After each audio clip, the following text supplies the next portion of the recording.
Hoy, Marcel. Urong nga doon, banda. Magkakaroon tayo ng masisinan. Ha? About dito sa ano natin, bugso na to.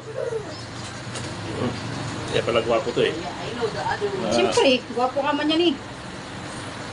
Hindi ka ba nagbibiro? Hindi ko ba talaga anak yan? Hindi ako nagbibiro. Ito yung sinasabi ko sa iyo. Ano mo sa kalain ng mga gawa mo sa akin? Yun. Kasi nagmamahalan naman tayo. Bakit mo nagawa sa akin yun?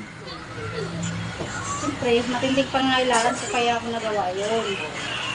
Eh, wala ka naman ginagawang ganda. Puro ka lang inom. Ay, ganyan lang din naman. Hindi pala akin anak yan.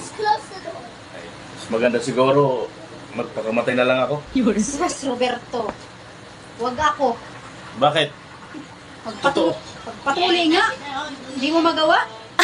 Hoy, hoy, wag! Marinig ng kapitbahay. Huwag mo na ituloy. Ano ba yan? Wag ako. Wag. Tama na. Ano na? Hayaan mo nang hindi akin anak yan. Ha? Ha?